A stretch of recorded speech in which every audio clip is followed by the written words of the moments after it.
My name's Kathy Bunting-Howarth. I'm the Associate Director of New York Sea Grant, and I'm the session moderator. With me here today, we have Kristen Marcel from the Climigration Network and Rebecca Jim from the lead agency. Unfortunately, Deborah Butler was from the American Society of Adaptation Professionals, was not able to join us today, but she has provided a recorded PowerPoint presentation, so you'll still get to hear about all the great work that she does with her organization. And so today, the four of us met, and we were kind of thinking, well, this could be a really interesting opportunity to help Deborah create a new training for practitioners working with communities, because we can talk about tools a lot, and we're going to do that.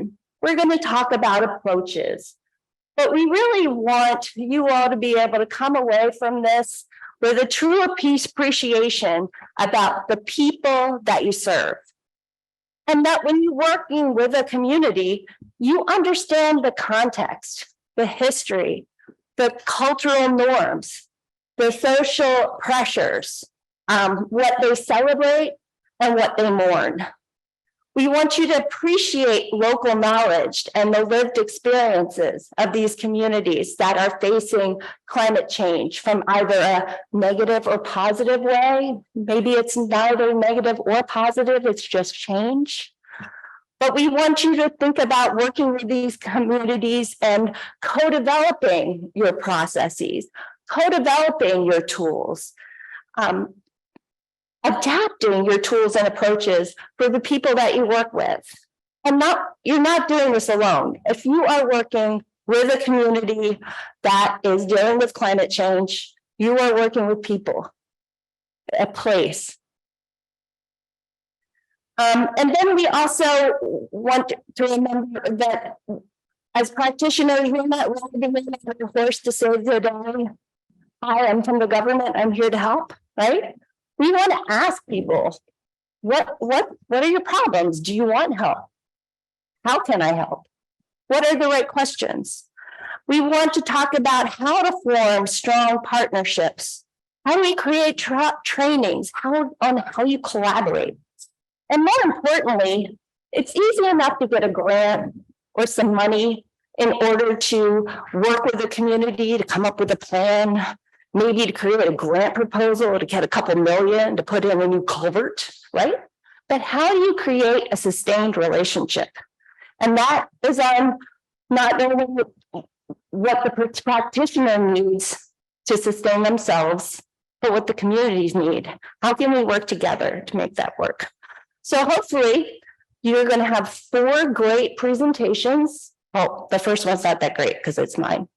But then you're going to be able to talk to each other. We have some discussion questions, and hopefully you will leave here with a great positive spirit as you listen to the other researchers, the other practitioners that are here at today's event, and you'll be better prepared to work with people, no matter whether they're facing sea level rise, wildfires, or a new company that's coming into town because of all the water that maybe your community has access to. So first, I'm going to give you a brief synopsis of the Sea Grant program and some of our community-based approaches to helping communities with climate change, with climate adaptation, and with climate-induced human mobility. So the National Sea Grant College Program is combined of 34 Sea Grant programs across the country, including Hawaii, Puerto Rico, Guam, Alaska. And we also include the Great Lakes. The Great Lakes are oceans in the context of the Sea Grant program. And we're a collaborative program between the National Oceanic Atmospheric Administration, as well as our university researchers. So we're based in universities, and our core dollars come from the federal government. And our model is to fund research of relevance to coastal communities, and then to take that information and get it to communities in the way they want it. right? Whether it's a tool, a product, a fact sheet, a different approach to thinking. And then our other job for extension team is to figure out what research the community needs and to communicate that back to the academic community in terms of our research calls for proposals. And we also support students through research awards and fellowships. So as you can see, we're a model where our extension community, our extension professionals are based in our communities, which gives us an advantage when working with communities because we are part of the communities. It reminds me of those of you that have little ones. There's a show called Adventure Time, and there's an episode about squirrels and trees. In the tree, part of the tree, anyhow. So again, I went over this a little bit, but just to drill it in, it's important to understand that our extension teams are professionals. They're embedded in communities. Their programming is based on needs assessment, whether formal or informal, talking to key people, stakeholders. What are your needs? What are your concerns? How can I help? And then our programming is based on research. So it's research-based information, science-based information. We are not an advocacy organization. I like to say we advocate for using science in decision-making. And we also design our programs with evaluation in mind, because you don't want to do a program just to do a program, right? You want to do a program that a community needs, and there are certain outcomes, and those outcomes can then feed into the criteria to help you determine whether or not you've done a good job. So you want it, it's a logically thought out process. And I will tell you, as an extension leader, our team really values their partners' time and the outcomes, almost protective in some cases. So I just wanted to give you an idea of some of the tools and approaches that we use. We do use the train-the-trainer model a lot, whether we're working with teachers or other practitioners or local governments. The idea that there's a training, we can train you on how to do it, and then you train others, right? So the whole, think of as a positive pyramid scheme. We do a lot with scenario thinking and scenario planning. What are the possibilities that our future could look like? What are the different ways we can take action now in order to be better prepared in the future? So we also turn these into games, because sometimes even adults like to play games, right? So there's a watershed game that Minnesota Sea Grant uses, and we've created a new what if game based on some FEMA criteria. We also create vulnerability assessments and resilience indices. It's really important that you just don't take a box off the shelf, a toolkit, and open it up and expect that you can work with a community. Again, it's the community context, it's the history, it's the culture, it's the social norms, and figure out how can you amend or mold or change this to be more appropriate for your community. We also like to promote community science. Right now, we're trying to pilot a program in New York to get people to take pictures of flooding and storm damage. We were able to do this using a different approach in the Jamaica Bay watershed in Brooklyn, and it provided the city with real-time information that they were able to use to get funding for real-time flood monitors and flood sensors. So the Sea Grant model put us in a really good position to apply to NSF for one of the original Coastline and Peoples grant proposals for a research coordination network.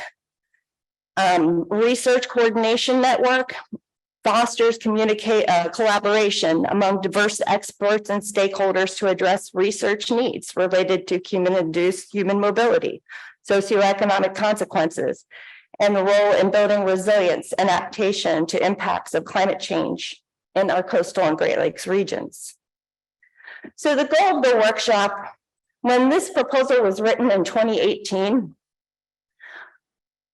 there wasn't a lot of research out there related to climate-induced mobility, looking across the disciplines, especially in the US. There had been more done internationally. I think we can see by the speakers that are here, the people that are here, the length of this workshop, that there's been a lot of growth since that original proposal in 2018. But since then, we've, through the PMOC program, we've held regional workshops in the Great Lakes, Northeast, Southeast, West Coast, and Alaska and international communities, with the goal to feature the current state of knowledge, to amplify the voices of community members, identify the unique needs of underserved and underrepresented communities, with the idea that we wanted to identify what are the data gaps, what are the research gaps, what is a framework for possibly, conducting use-inspired research. We really wanted to start building these networks to look across the disciplines and to help our communities. So the one main finding that I'm going to talk about, which I have talked about, and we will continue to talk about today, is the importance of including communities in research, policy, and outreach. And if you want more findings, especially from the Great Lakes ones, they will be presented tomorrow morning. So thank you very much. Next up, we will have a presentation by Deborah Butler. And I'm giving the audio guys a heads up that this is the one that has sound. So let's make sure this happens. Thank you for joining this discussion on engagement and professional development for practitioners and communities. My name is Deborah Butler, and I serve as the Executive Director of the American Society of Adaptation Professionals. At ASDP, the one word describing outreach this work is transformation. ASAP as the adaptation practitioners who are committed to transform practice adaptation to collaborate with frontline communities, municipalities, private entities, nonprofits, universities, state and local partners, and a range of intersections of place, ecologies, migration, displacement, and relocation. We've learned to do these development dynamics through multiple lens, reflected in the interests of our members, their working groups, and community practice. Our mission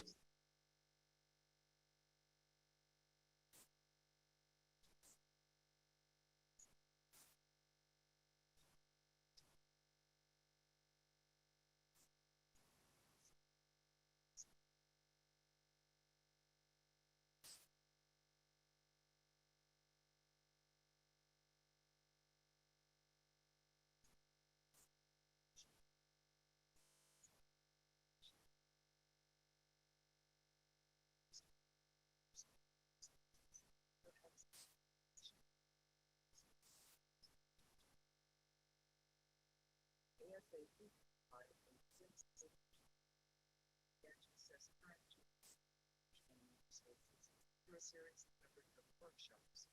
This process covered a back information about in the time of phone locations, which prompted questions about the development and advancement. The expertise of our network practitioners since 2011 has informed and broadened collaborations, partnerships, and training that reflects a deeper understanding of complexities, uncertainties, contraindications of climate change, and how the process of resources begin to treat the impact within the next 10 years.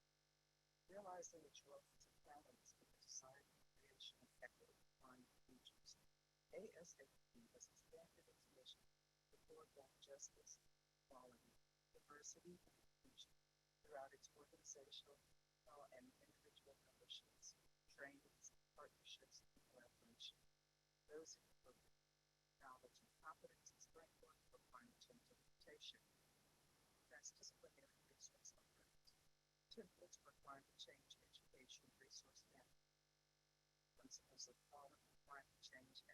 adaptation training, infrastructure investment and jobs act, bipartisan infrastructure, resources for local governments, living guide to the principles of climate change and adaptation, methodology for assessing workforce climate over needs, and movement, mobilization, and field building, climate justice and adaptation membership.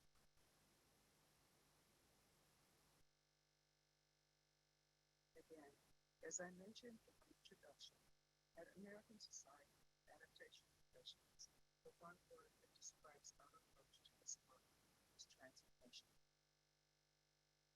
Our efforts are involving practice, adaptive practices, teachable action within a real-world context of world expansion and change. Our terms of engagement reflect our intentional commitment to frontline communities, to relationships that build trust and consensus, transdisciplinary tools, utilities, services, and training, and to expertise to provide professional place-based expertise. Adaptation is defined as change, or the process of change, by which an organization perceives is better suited to its environment. This trajectory is reflected in the CDPs and the partners that choose.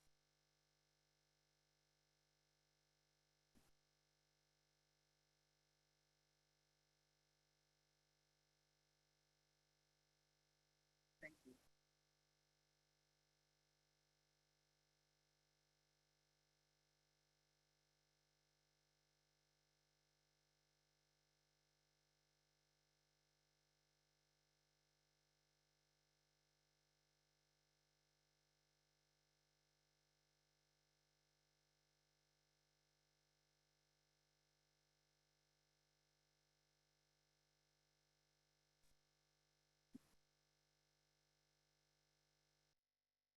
Thank you, Kathy.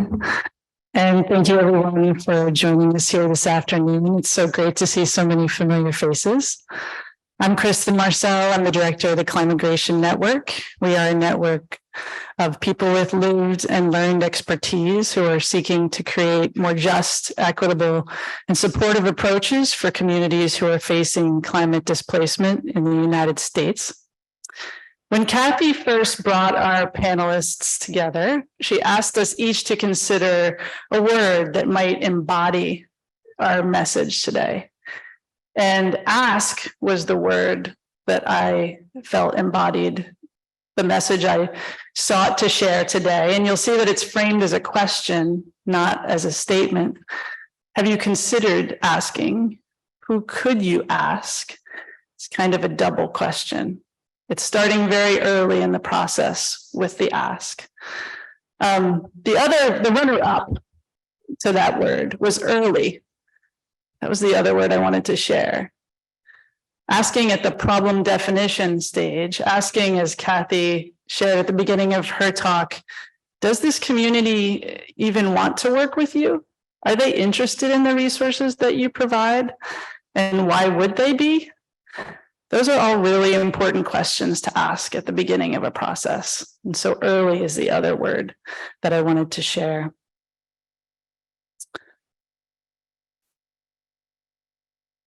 How does it advance? It's not, the down arrow is not working. It's not working.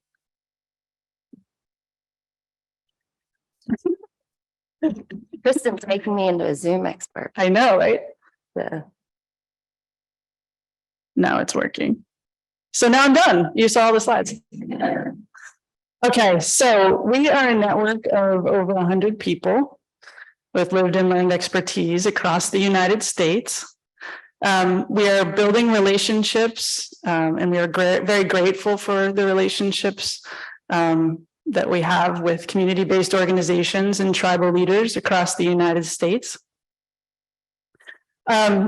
We're supporting that relationship building, and we're also supporting the development of awareness for practitioner members and leaders who maybe haven't worked in that space before and need some support to consider how that space might feel and how others might perceive them coming into these conversations. And so we have some resources available to network members to help them understand some of the questions they might ask of themselves before they come into that space. We are very, very excited about our new leadership. We have a network council now of 6 people with who are community-based organizational or tribal leaders, and 6 people who are adaptation practitioner leaders. And they are now in a strategic planning process that will reshape our future. And we are asking about our foundations. We are asking about the principles we have built our organization on in the last 5 or 6 years, and whether we need to revisit those and look at the problem statements we thought we were facing and see if those might need to change as well. Another key message of our network is that these processes, these conversations must be community driven. They must be community led. There are a lot of questions that communities might want to consider when they're considering the opportunity to explore relocation as a possible option. There are a lot of barriers that they face to considering the option of relocation. And I think traditionally, at least in my past career before I came into the network, the expectation was that you would come into the conversation having looked at these questions and tried to get all the answers first and then come into the community. And there seems to be a transformation, a transition happening that I'm feeling in this conference already, that is one towards asking how we can support community-based organizations and tribal leaders to ask these questions themselves. What resources did they need to start this conversation? Another message that our network is very passionate about is building relationships before you have that conversation, and that those are compensated opportunities for leaders to contribute to this field. And we began in 2021 in partnership with the Anthropocene Alliance and the Alaska Institute for Justice and the Lowlander Center to host compensated dialogues with leader members to understand how they were feeling about the option of relocation and the barriers they might be facing in that journey. And one of the wonderful things that came out of that you can find on our website, as well as the Anthropocene Alliance website, is a statement that the leaders drafted on the conditions that would need to be necessary in order for them to consider the option of relocation. So you can find that on our website at climigration.org. Another program that we are lifting up more recently, that both Rebecca Jim and Carrie Hewitt, who are also both members of our leadership, have been working on, is the design of a system to support community-based organizations and tribes to design their own grant program that will advance how they see their next step to exploring or implementing the option of relocation in their community. The cohort members are designing it and piloting it and continuing to refine it.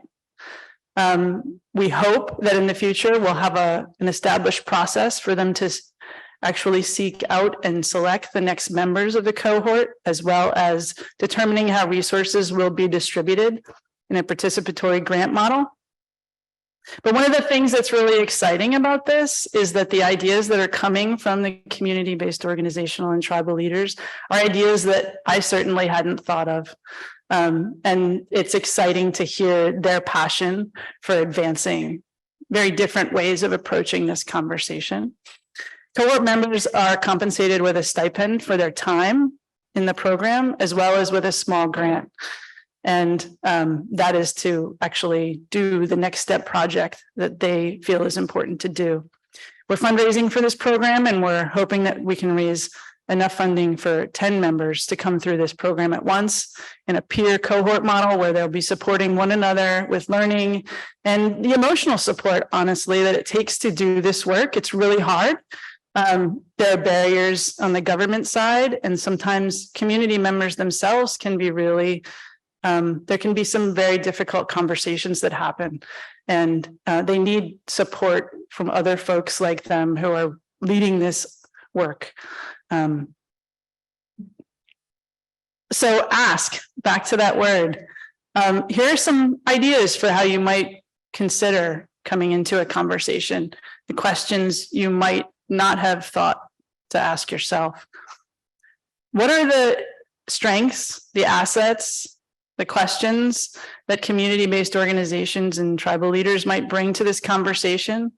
How could you create a more creative process, a more reciprocal process, where it's not, we're not taking from one thing and not giving to the other? It's important to kind of reshape. And I feel like we're hearing this message a lot lately, that people are moving into this space of how can I give back? How can I create a more honest and transparent partnership? And looking hard at our own institutions and where there might be barriers within them that are making it difficult to have this open partnership, and how we might be able to push on some of those barriers and make change. It's been exciting watching some of our practitioner members see those and start to push on them internally. And you just feel like there's a shift happening and you want to be a part of it. If you'd like more information about our network, it's free to join. Anyone can join. You can find it on our website, climigration.org. You can also find these resources that I shared, as well as our Lead with Listening guidebook, which is a great first step if you're not familiar with partnership with community-based organizations or tribes. It's a good first place to go to look for insight on how that conversation could evolve. You can also find us at LinkedIn. And the last thing I'll share is that we have 6 practitioner-led work groups that cover a variety of different topics in the climate migration space. They're led by amazing volunteer leaders who are giving their time to host conversations with network members each month and to produce new content that's leading in this field. So please do reach out and get in touch if you're interested. And thank you all for the opportunity to speak today.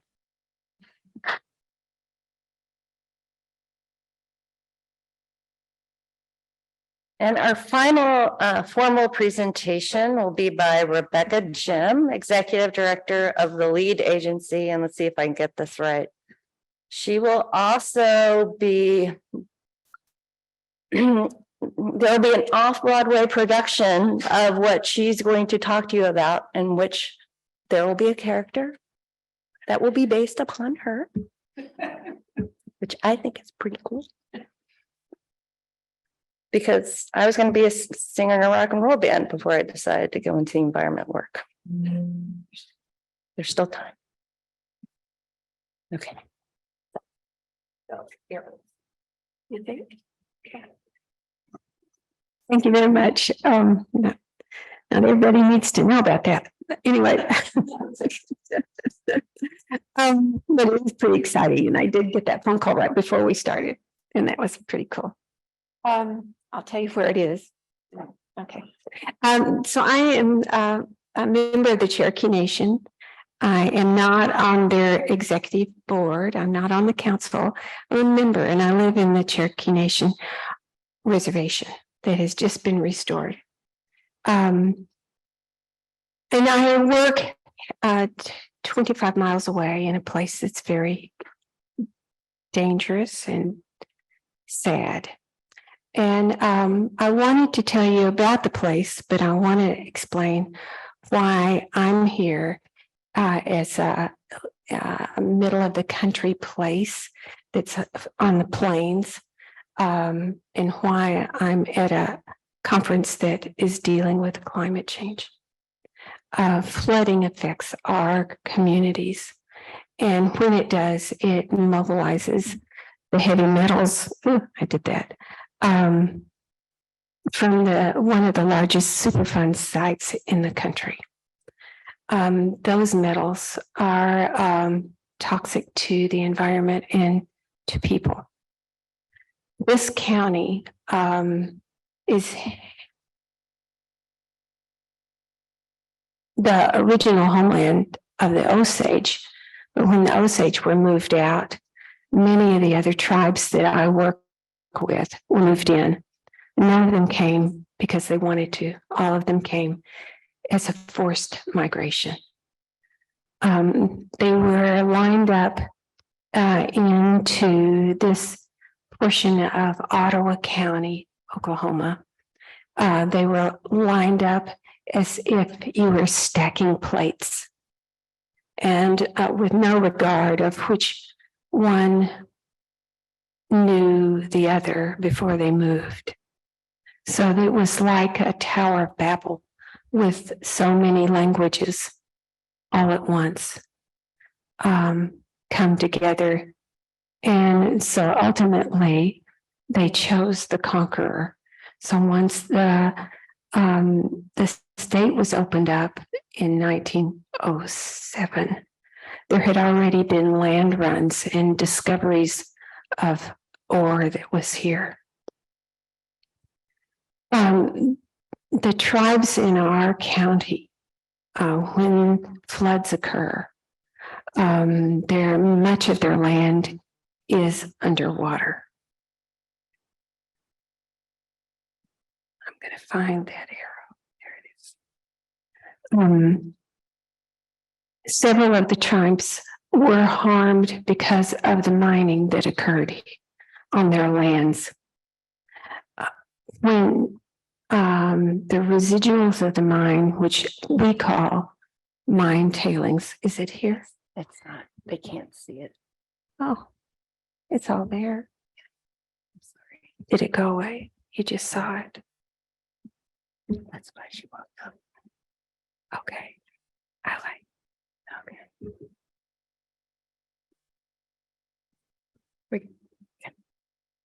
Right, it says the right slider. There. Good. Okay, I'll go faster. Okay. Great, thank you.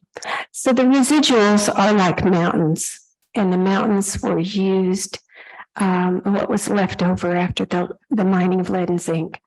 These residuals, once they were mined again. They reran the bones of these piles to try to pull out even more metals. And they left behind an unsellable, unusable, or still stacked in those piles. And that stuff was used all over the county as gravel. Some of the homes that are in the neighborhoods in the towns where I work, it's an unusual way that they build homes. They built an outer foundation and then put in heating and air conditioning ducts, and then also filled that void with this mine waste. And then continued with the structure of the homes. When that mine waste gets wet under those homes, there's enough sulfur to create sulfuric acid, basically, that eats through the heating and air conditioning ducts and allows that mine waste, which has lead, arsenic, and cadmium in it, to blow through the houses.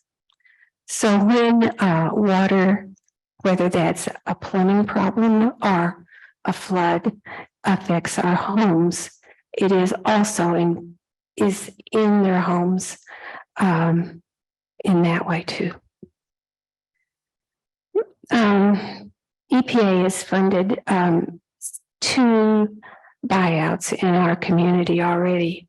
And one was because this stuff harms children. And that's why 1/3 of our Indian children were lead poisoned at one point.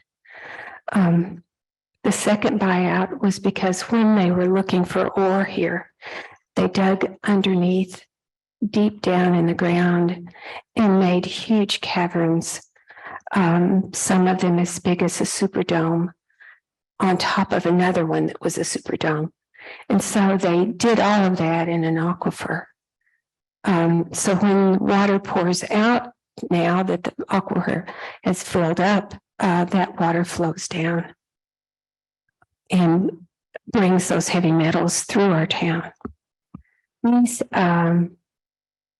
metals are all toxic, and all of them flowing through the town end up in the reservoir downstream that's held by the Pensacola Dam that is operated through a license by FERC. This license is currently up for renewal, and they are hoping to include raising that lake level, which will affect additional flooding and affect additional buyouts. The buyouts that happened because of the Superfund site were done in very unfair manners. And the second buyout was for the subsidence risk, the fact that homes could cave in because the land had been carved out so much. I can't read the bottom. There's been no previous interviews of anyone in the neighborhoods that the additional flooding happens in until now. The things that we have done as an organization, as a nonprofit, citizen-run organization, has been to really figure out what has happened. So we wanted to evaluate how much toxic exposures we have had. So we are now conducting the first survey of residents to see if they're interested in a new buyout because of the flooding. What we're triggering in these conversations is those that have experienced the previous two buyouts and how unfair they had been. And so when using that word, we trigger old memories. And we hear how that relocation, those two relocations happened. And then we reflect back on the trauma of those tribal people that were relocated here 100 years ago. What we're also doing while we're doing these surveys is asking to see if we can engage them in creating the next historical record of the relocations and the flood that has happened to them. We'll then share all of these results with the city, county, and tribal governments and hope that we can move on and have their new homes be built or taken care of more easily and more fair. But we have done that in the partners that we have worked with. The first thing we really needed was a map to be able to show our community exactly how much at risk they were. And through Anthropocene Alliance, we were aligned with Thriving Earth Exchange and HEU to develop a flood map that shows the risk. We're also working with several other entities, the Indian Health Service and DEQ, because part of our county is still drinking the water in the contaminated aquifer, and looking to figure out how do we keep them safer, because it's all about water. We're working with the Harvard School of Design. Their students have come up with 2 years worth of design options for us and how to redesign and relay our land so that we can accept a flood should it come and it not harm so many people or the environment. We've just been granted the possibility to apply for a new Fish and Wildlife Foundation grant, the America Beautiful. And then we're establishing our stream teams and getting ready for our next National Tar Creek Conference, which will be held the 10th, 11th, and 12th of October this year. It'll be the 25th National Conference. We're also going to lay over the fact that we're going to have a musical. 2 of those days. And I think that's it.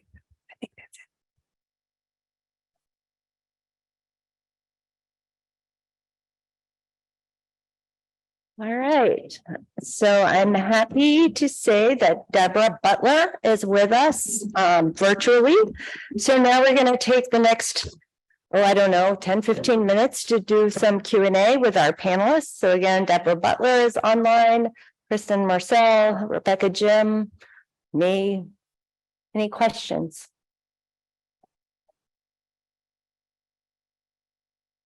Are there any questions online, virtual? No? Well, that's okay if you have no questions for us, because we're going to put you to work. I would like to. Rebecca. There aren't any in the chat, according to my chat monitor. Hello. Yes, I do want to say one more thing. Because I thought I was saying one. Yeah, the microphones aren't on. Okay, Testing. all right. Maybe so. Here, try this one. Just speak. All right. Yeah. Okay. Well, I'm really excited to be sitting here with Kristen because we're part of the Next Step project and we're part of the Climigration Network. And we're sitting here as a member of that council. So I'm very excited that what we're learning here together we'll take home. And so I'm excited about sharing this with you all. I have no idea who's in the room. You may see a lot of people, you know, but you're all new to me. I'm delighted to learn from you and excited to work with Kristen. Thank you, Rebecca. I wonder if you're a Climigration Network, if you're a member, could you just raise your hand? Wow. Thank you. Thank you. So Kristen, why don't you tell us about your aha moment? What made you think this is an issue? Climate change and making people move, you know, we've all kind of realized it with sea level rise for quite a while. Like what really, was there one thing that happened that drove your career in this path? For me or for For you? So my realization, I used to get into a lot of fights with my father about whether climate change was real and whether it was happening. And then kind of living this double life in my work life where I was talking with communities along the Hudson River. So my last role before this one was with New York State DEC. I worked with the Hudson River Estuary Program and we did resilience planning with communities on the Hudson. And that was where I came to meet Carrie Hewlett, who is the founder of the Climigration Network. Carrie, could you just raise your hand so people see you? And she and I, along with some other amazing partners, were doing work with Hudson River communities and finding that we could talk about assets at risk and we could talk about long-term forecasts, but when we tried to begin a conversation about what would happen to places that were existentially threatened, they just shut down immediately, like so dramatically too. It just was not, there was not going to be a conversation. And so Carrie kind of went off with that information and and worked with some other folks in the Consensus Building Institute to gather people together for the first time in 2015 to see whether this was also happening at the national scale. And so she was able to, she was the life of the Climigration Network for a long time. And we are so grateful for all the work she did. But I'd say that those first conversations with communities in the Hudson River Valley in New York were really the entry point for that. And Deborah Butler, would you respond to that question as well? What was your first memories of thinking about working in this space? Sure, I'd love to. Let's see if I can get all of my buttons pushed here. Can you hear me? We can hear you. Okay, great. I've lived through climate my whole life, actually. I am a native of the Gulf Coast, and I can't tell you how many hurricanes that I've seen and how many people I've seen displaced and having to relocate because they live in places that didn't start out being vulnerable, but turned out to be vulnerable when the storms became more frequent and more severe. So this is something that's part of my lived experience, something that I have lived with my family, and their forefathers have lived with a very long time. But up until I'd say the last 50 to 60 years, there was always a measure of community coming together and having a level of resilience. But that resilience has been structurally undermined. We'll talk about these in the discussion groups, of course. But it's important to me to make sure that this does not become a universal for 40 million people going forward. That's how many people will be impacted by climate-induced displacement. So it's very important to me on a personal level and on a professional level. Yes, there's a question online. Yes, we have a question in the chat. Have you encountered challenges with differences of opinions between government officials and local community members wanting buyouts, e.g. concern with tax base? So have you encountered challenges with differences of opinions between government officials and local community members wanting buyouts, concerns with the tax base, et cetera? Rebecca? Yeah.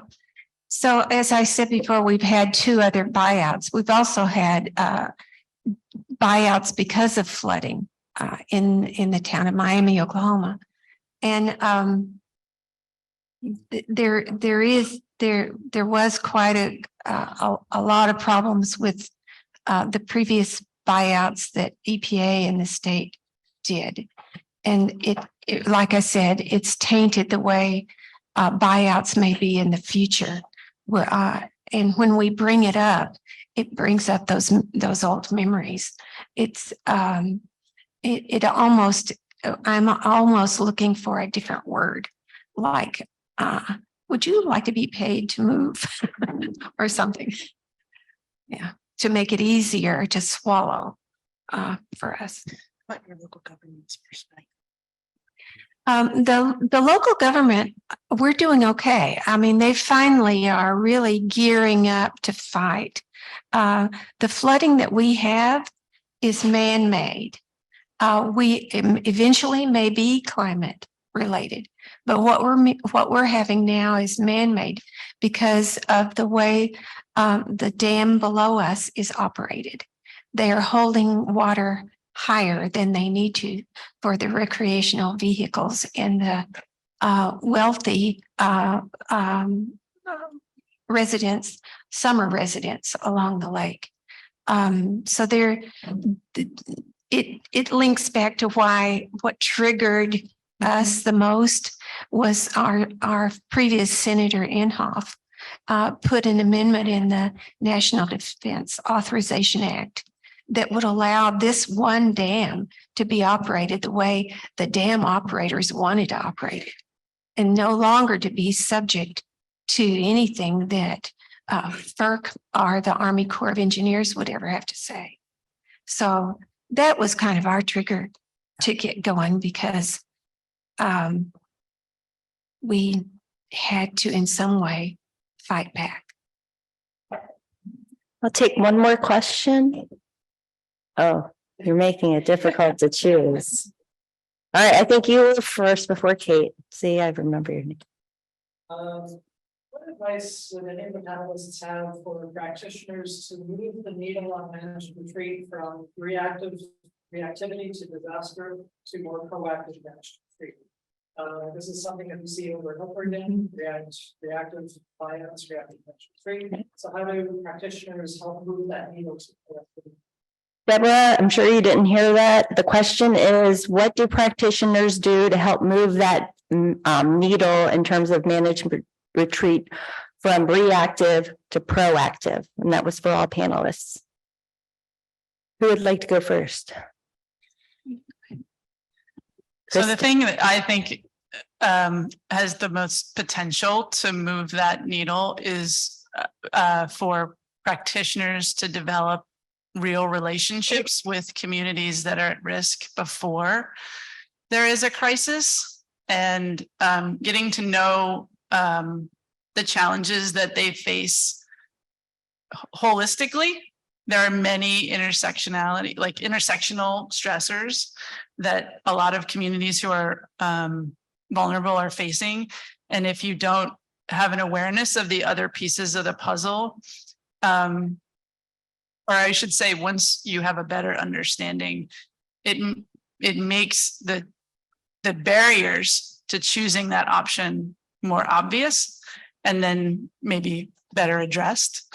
So part of that relationship building, I think, is also with people who do have the leverage to inform policy conversations, creating, using the influence they have to bring more community-based organizational and tribal leaders into that conversation directly in very well-supported, facilitated conversations, so that their learning and wisdom can be shared directly rather than through intermediaries.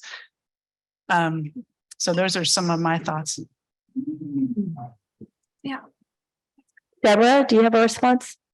I agree with Chris, but I'd also like to say that I find it really important to understand the histories of community, and that, as Rebecca mentioned, that managed retreat and displacement may not have been the first time that community may have gone through displacement. They may have a history of serial displacements.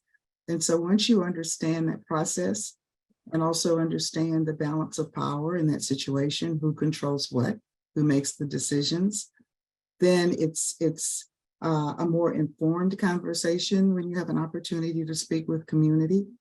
One example is the history of Katrina in New Orleans, and that is the most impacted communities were communities that had already been displaced twice, once in the 1920s and then again in the 1950s by Interstate 10. And so you have serial displacements in communities, and therefore the notion of any kind of retreat, managed or otherwise, it's very sensitive and very power-based. So once, I think, as a practitioner, you understand that dynamic, it's an enlightenment. It helps you to understand what the community's gone through and how you approach them when you come with knowledge and wisdom. The only thing I would add is you need to be respectful. The people who've been there in a place for a long time with neighbors, it's really, really personal. And I don't know if you can ever be proactive in getting people to move, because it's hard to want to have that, gut telling you I need to save my family myself when you haven't experienced it. And it's so hard, like after the fact, like time tends to erase all the bad memories, right? To some extent, maybe not all of them, but yeah. Anyway. Well, thank you, Rebecca. Thank you, Kristen. Thank you, Deborah. And thank you for helping create these questions that we can now ask you all to think about and talk amongst yourselves. So we're going to have two virtual rooms set up in order to answer some questions. And then in the room, I was hoping we would have 7, but we just had a great group of more people come in. So we might need to have 8 to sit around and spend the next 20 minutes discussing these questions as soon as I can share my screen, which is now going to let me do. And so the questions are: start out by sharing your name and why you're attending the conference. Think about what kind of trainings, tools, resources, or systematic changes would help you better partner with community residents and community-based organizations. What are your ideas for how we could shift ownership of and power over relocation decisions to community residents and community-based organizations? More of that maybe proactive versus reactive. How do we best sustain relationships and partnerships between community residents, community-based organizations, exploring the option of relocation and technical assistance and government partners over time? And what skills, resources, access to power do I already have that I could use to support a community working in the space? Obviously, you're not going to get all of these questions. So I would, hopefully you will have facilitators. Kristen will be facilitating a table. Sydney, Karina. You want to raise your hand, facilitators? Maggie. So try to convene around. I would encourage you to, those of you in the back, to come in and fill up as many tables as possible. And we will close the breakout rooms at 2:18. And every group will have 1 minute to share something powerful, whether it's a phrase or a sentence. And I just want to share that we're very excited. Whoa, that's how excited we are. That to hear from you the resources that you need in order to do this work better, to help you create relationships with community-based organizations and tribes. I know Deborah's really interested in this in her new role as executive director of ASAP. We are very interested in this. I know Kathy's very interested in this from a Sea Grant perspective. We really could use your help. And hearing from you, what do you need in order to build better relationships with the communities you seek to serve? So please do share your thoughts with us. And then do you want to share the QR code as well? Or I'm trying to get questions. We've created a QR code so that if you have further questions or you want to get in touch with any of us to continue this conversation, that you can feel free to send us your information in this form, share any questions, thoughts, ideas you have for ways that our organizations could support all of you. We'll put this up at the end of the conversation again when we hear the report outs. So we're really excited to learn from all of you and hope you'll stay for the breakout session. Thank you.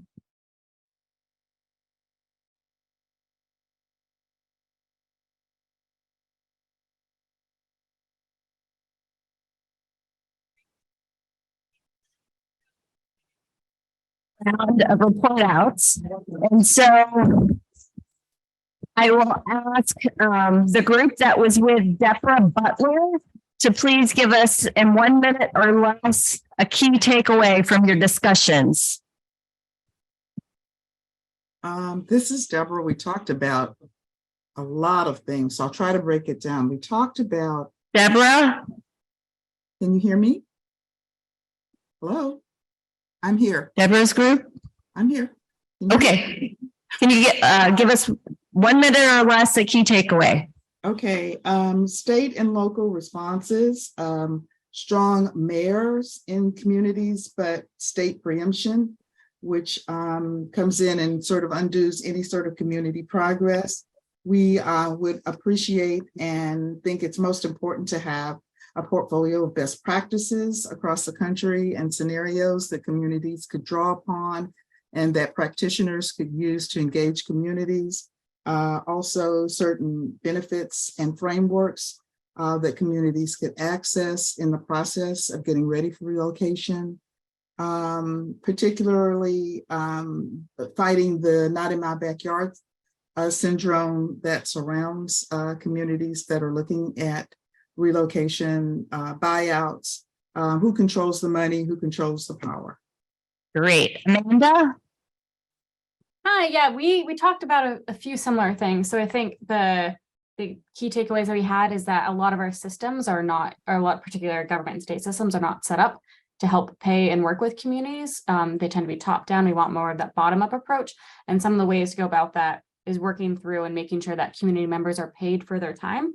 And then also having more regional access rather than external people coming down. And then also talking about history, about who has the agency to tell their history and how we listen to history, and what that means moving forward as we talk about these challenges. And then another thing we talked about was similarly of as there's a lot of things going on in this world or in this work, that we want to have similar to what you mentioned, Deborah, about those best practices of having those lessons shared, either maybe at conferences or documentation, so people can better effectively use the time of community members who are already overburdened and overstrapped. And then, yeah, I think that's primarily it. So thank you. Thank you. All right, Karina's table. Is this on? Hello. Okay.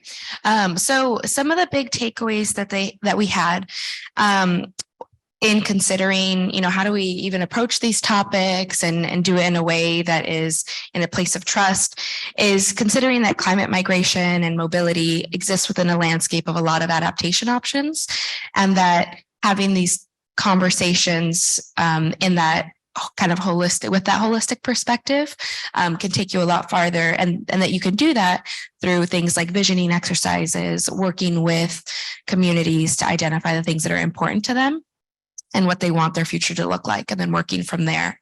Additionally, we talked a lot about the importance of trust and how to build that and sustain that.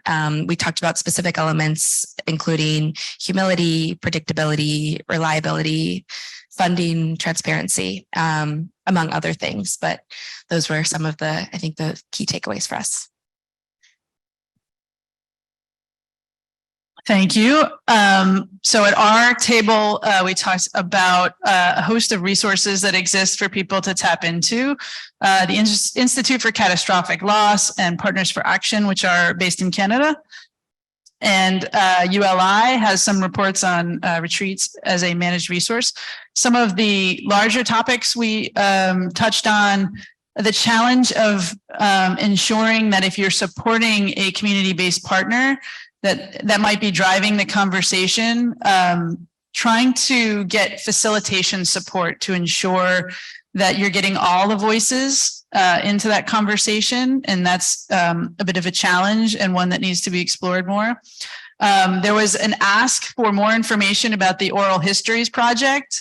So Rebecca, maybe you could check in with John. He's interested in engaging older residents who might have a lot of embedded history in the community in the process as a way to engage folks more generally. And then that as another resource is that academic partners and research partners can be helpful as impartial ways to get more information about how to address legal challenges or land use challenges locally. Anything that I missed? Okay, great. One interesting insight from our group was just thinking about how decision-making at the community scale doesn't happen in a bubble or in a vacuum, and that communities don't operate in a bubble in the sense that they're beholden to the local, regional, state, and federal actions that may be happening, whether they participate or not. And so the idea just that there needs to be a balance of decision-making, authority, and strategizing at all of those levels, and just more broadly framing relocation in a broader governance frame, so that when we talk to communities about what they want and what they'd like to see, it's in the context of what's feasible from governance, from inter-community relationships, engineering the private sector and other constraints, so that we work with communities in a realistic way. And especially keeping in mind that there's the back end of migration, i.e. the receiving communities, and their needs and constraints also need to be considered. And we're going to hear more about receiving communities tomorrow at the presentation Kathy mentioned. So stay tuned for that. That'll be fun. Ira's going to be there too. Hi. So our group had some really interesting conversations that I'll try to pull together. We started off talking about the importance of strong, self-determined local leadership. Not something that can be manufactured, and like the challenging dynamic of kind of conflating status of like leadership through election or being appointed with leadership through in terms of like representation of community interests. So need to think about more ways to kind of shift flow of resources to those doing the work within their communities and supporting local leaders to be engaging their fellow residents to better reach other community members. We also talked about needing more workforce training kind of at every level of the government on the adaptation science, policy, and practices for engaging with community. People raised that there are a lot of disconnects between people doing this work in different spheres in science, policy, local government, and need to better align incentive structures also for philanthropy to kind of fill the gaps and support the slower, deeper work of building relationships and building capacity within communities to realize their adaptation visions. I gotta walk.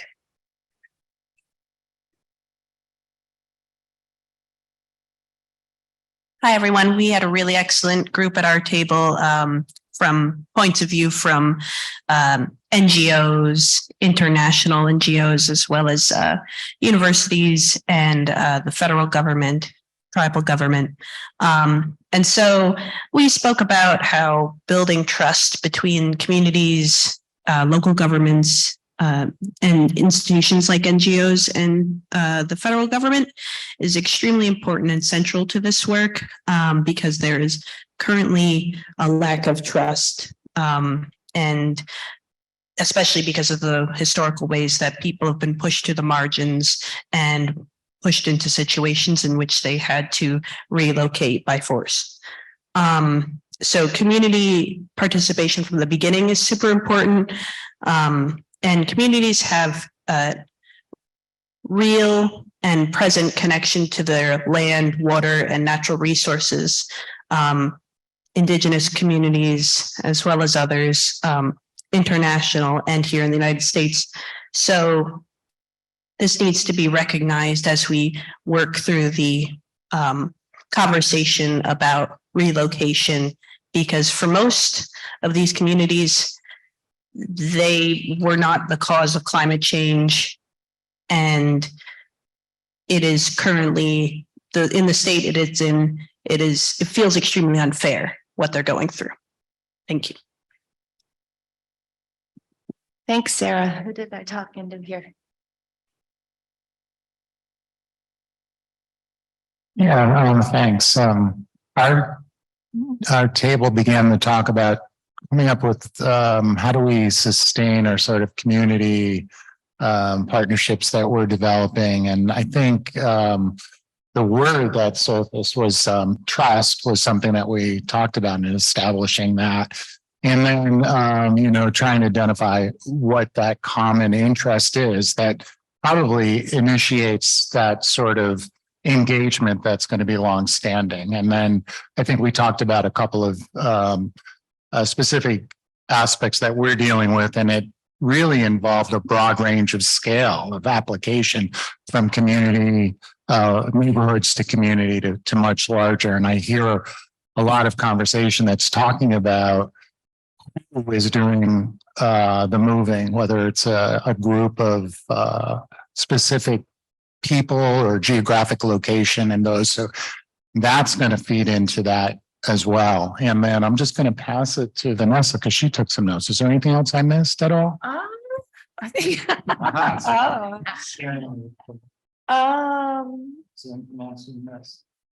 I think you did a good job. Okay.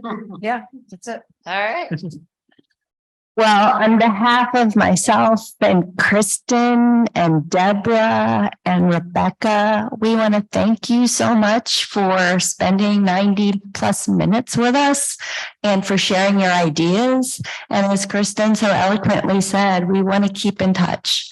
So please, please scan that code, fill in your information, and let's keep talking because we have so much that we can learn from each other and so many things that we can learn together. Kristen, Rebecca, and Deborah, anyone else want to give a closing comment? All right. Thank you all so much. Thank you all on Zoom.